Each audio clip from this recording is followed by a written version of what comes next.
Адам баласы дүйнө жүзүндө пайда болгондон баштап кылмыштуулук болуп келген. Ошонун арасында уюшкан кылмыштуу топ. Өнүккөн Европа мамлекеттеринде дагы, коңшу шериктештик мамлекеттеринде дагы, ошонун арасында бизде дагы кылмыштуу уюшкан топ болуп келген.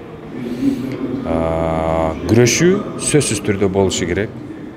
Укуктуу мамлекет жарандардын укуктарын, эркиндиктерин эң биринчи орунда кызыкчылыкка коюшу керек. Менин пикиримде, кылмыштуулуктун, кылмышкерлердин, уюшкан кылмыштуу топтун өкүлдөрү эч качан мамлекеттик саясатка аралашпаш керек, кадрдык саясатка аралашпаш керек.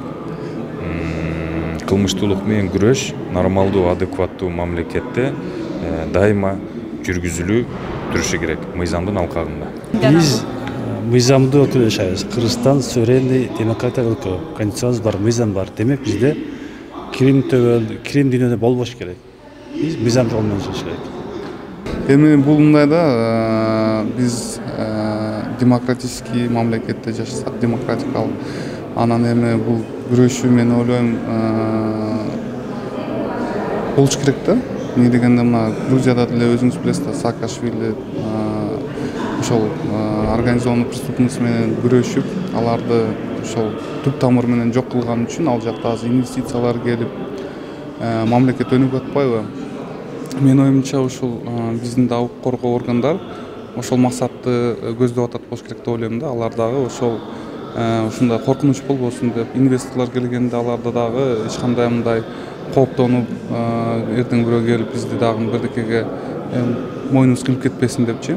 Ошондуктан мен ойлойм, бул күрөшүү жүрүш керек.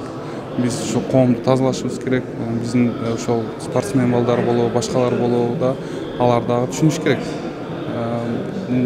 Баягы оңой оокат тапкандан көрө жакшы пешенеттер менен иштеп, ошол коомчулукка, мамлекетке дагы пайда алып келе турган иштерди жасаш керек да. Албетте бул эми бат буну баягында жоготуш кыйын, бирок ушу менен күрөшүп, ушул биз дагы ошол баардыгыбыз мына мыйзам жагынан дагы биз да жакшыраак карашыбыз керек. Бул боюнча дагы мен ошентип ойлойм да. Эми адам өлгөндө бул абдан өкүнүчтүү.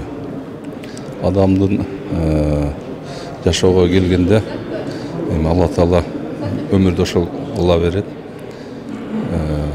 Кандай болуп өлдү, эми Алла өкүнүчтүү. Ким кайсы бир инсан болсо деле бул жашоого татыктуу. Ошондуктан эми кирим дүйнөсү дейбизби, башка дейбизби, коомчулугубуз аралашып эле жашап келип атканбыз. Мына кошмо мамлекеттерде эле бул нерседен Кудай буйрса тартип болот, тазаланат. Мыйзамдуулук бар жерде элдин ээн эркин жүрүшүнө, элдин ээн эркин сүйлөшүнө Кудай буйрса мына ар бир мамлекетте ошондой болуп жашоо керек. Эми өкүнүчтүүсү адам жанын алынат.